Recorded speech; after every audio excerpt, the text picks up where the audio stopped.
اس ملک میں کس منظم پلاننگ کے تحت کیسے زبردست نقصانات پہنچائے جا رہے ہیں۔ ابھی قریب میں دہلی میں سرکردہ علماء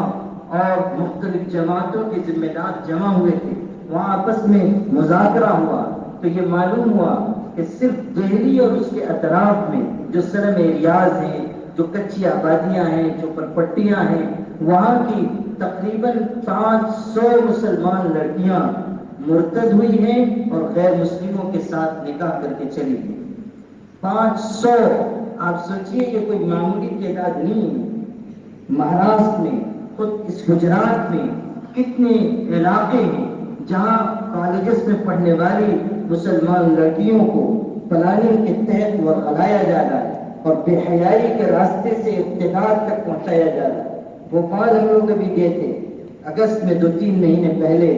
وہاں مسلم پرسنل اللہ بورڈ کی خدمت کرنے والی اصلاح معاشرہ کی ذمہ دار بہنوں نے ہم لوگوں کو یعنی بورڈ کے خادموں کو یہ بات بتائی کہ ہمارے یہاں ایک سال میں ہمارے بھوپال کے ایک زیادہ بڑی مسلم آبادی والے علاقے سے 100 سے زیادہ مسلمان لڑکیاں اور عورتیں غیر مسلموں کے ساتھ چلی گئی ہیں، مرتد ہو گئی۔ صرف لڑکیاں نہیں، عورتیں بھی، جن میں بچے والی عورتیں، وہ اپنا دین ایمان، اپنی حیا، اپنا ضمیر، اپنی شرم سب بیچ کر جا رہی ہیں۔ کتنے ہمارے نوجوان لڑکے ہیں جن کے ذہنوں میں اسلامی قانون کے سلسلے میں جراثیم پیدا کر دیے گئے، وہ کہہ رہے ہیں برملا کہ اسلام کا قانون طلاق ہم کو نہیں سمجھ میں آتا، ہمیں نہیں سمجھ میں آتا کہ عورت کو کیوں پردے میں رکھا گیا، ہمیں نہیں سمجھ میں آتا کہ عورت کو چہار دیواری میں قید کیوں کر دیا گیا ہے۔ یہ وہ کہہ رہے ہیں جن کے نام عبداللہ اور عبدالرحمان ہیں، یہ وہ لوگ کہہ رہے ہیں جن کے اوپر اسلام اور مسلمانوں کا لیبل لگا ہوا ہے، وہ اس طرح کی بات کہتے ہیں۔ عملی اقتدار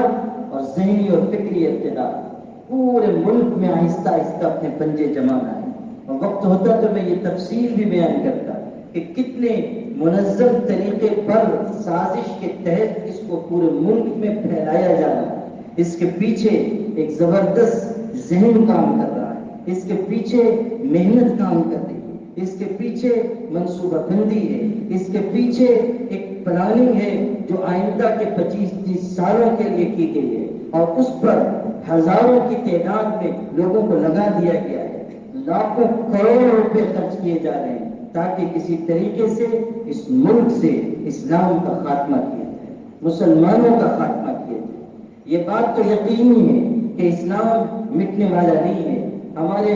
بورڈ کے صدر عالی قدر حضرت مولانا ابو الحسن علی ندوی رحمۃ اللہ علیہ فرمایا کرتے تھے بورڈ کے جلسوں میں کہ یاد رکھنا، اس ملک میں اسلام اللہ کے فیصلے کے تحت آیا ہے،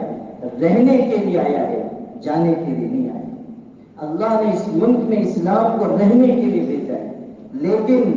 یہ بات یاد رکھیے گا کہ اگر ہم محنت نہیں کریں گے، علماء کوشش نہیں کریں گے، طلباء ابھی سے اپنی ذہن سازی نہیں کریں گے، اگر ہم باطل تحریکات، باطل فتنوں، ظالم قوتوں کے خلاف کھڑے نہیں ہوں گے، اگر ہم بزدلی کا شکار ہو جائیں گے، کم ہمتی کا شکار ہو جائیں گے، تو پھر اس امت کو کوئی بچانے والا نہیں ہے۔ سب سے بڑی آواز اگر ایمان کے بچانے کی کہیں سے اٹھتی ہے وہ مدرسہ ہے۔ سب سے طاقتور تحریک اگر ایمان کے نشر و اشاعت کی کہیں سے کھڑی ہوتی ہے مدرسہ ہے۔ میں صاف کہتا ہوں کہ مسلمانوں کی تمام جماعتیں، تمام تنظیمیں، تمام تحریکات وہ سب ایک طرف ہیں، مدرسے کی خدمت ایک طرف ہے۔ کوئی تحریک اور تنظیم صیانت اسلام، حفاظت اسلام، تبلیغ اسلام، نشر و اشاعت اسلام، باطل تحریکات کے مقابلے اور فتنوں کے انسداد کے لیے وہ کوشش نہیں کر سکتی ہے